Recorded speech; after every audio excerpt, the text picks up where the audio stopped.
Welcome to another edition of the Doer's Digest.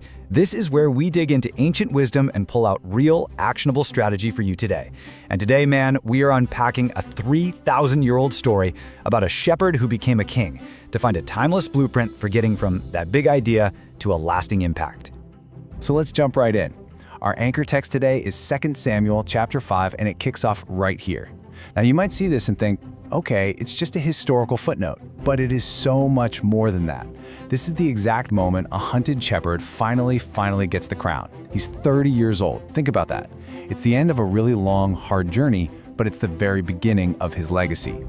And that is exactly why we're talking about it. This story isn't just for the history books, it's a manual. It literally shows us how to build the bridge from a calling, that big dream or that new role you just stepped into, to having the capacity to actually pull it off. So if you're a doer, this is your blueprint. So the big question is, how did he do it? Well, David's authority, his ability to lead, it didn't just happen overnight. It was built on three truths, three foundational pillars that are just as relevant for a startup founder or a team leader today as they were for a king 3,000 years ago. Let's break them down. Okay, first up, unity precedes stability. This one's huge. Before David even thought about building walls or fighting enemies, what did he do? He brought the tribes of Israel together. He made them one family. The lesson here is so simple but so profound. You cannot build anything that lasts on a fractured foundation. Real leaders, they create that common ground first. Number two, leaders have to choose a place to stand. David captured Jerusalem and made it his central hub, his headquarters. And this is such a powerful metaphor for focus, right? Because a scattered life leads to scattered influence. You've got to pick your center, your most important project, your key team, that one discipline, and you have to invest everything right there. And the third truth, and this might be the most overlooked, is that you have to strengthen what you inherit. Look, winning a battle is one thing, but actually holding the territory, that's a whole different ballgame. After his victories, David didn't just throw a party. He built systems, garrisons, supply lines, administration.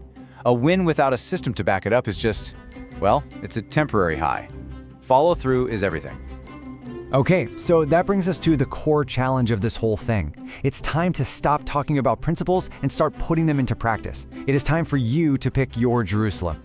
No, really, I'm asking you, what is it? Take a hard look at your life, your work, your mission. What is the one central area where focused, consistent investment, day in, day out, for the next 90 days could change absolutely everything? Is it a key relationship?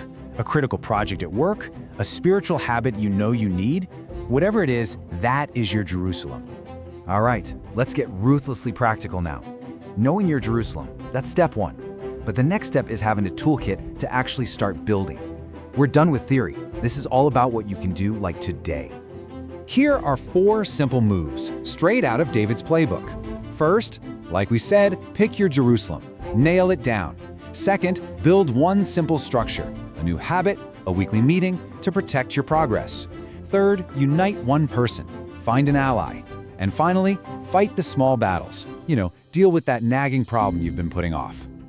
Leadership requires you to speak with clarity. So here you go. These are actual words you can use. Try them out. When you're making a decision, declare, "We will build what blesses everyone." Or to rally your team, remind them, "Unity first, power second." These aren't just empty catchphrases. They are powerful declarations of your values. Okay, I know what you might be thinking. This all sounds great in principle, right? But what does it actually look like on a messy Tuesday afternoon when your team feels disconnected and morale is just in the tank? If your team feels fragmented, here is a 4-step fix you can do this week. Step 1, call a short meeting just to reconnect. Step 2, start with gratitude. Acknowledge one recent win, big or small. Step 3, anchor everyone by naming one shared value. And step 4, assign a rhythm steward, somebody whose job it is to just keep that positive cadence going for the next month. It is a simple, practical way to start rebuilding unity. So we've covered the principles, we've covered the practices, but you know what? None of it matters if you don't have the right mindset. The work of building is hard. You are going to face resistance. So let's just close this out with a quick pep talk for the road ahead. Hey, listen to this. I want you to really let this sink in. You do not need a perfect plan. You don't need everyone to agree with you. You don't even need to feel 100% ready. What you need is constancy. You need to show up tomorrow, and the day after that, and just keep laying one brick at a time. This really gets to the heart of it all. It's never faith or strategy. It is not devotion or diligence. Lasting impact, the kind that outlives you, it only grows from both. A deep, faithful devotion to your purpose, fused together with smart, practical stewardship of every resource you have. So as we wrap up, I just want to leave you with this one question. Forget the 5-year plan for a minute. Forget that huge, overwhelming vision. Just for today, what is the one small thing you can build today that will last? A system, a relationship, a decision. Find it and go do that. Thanks for joining the Doer's Digest.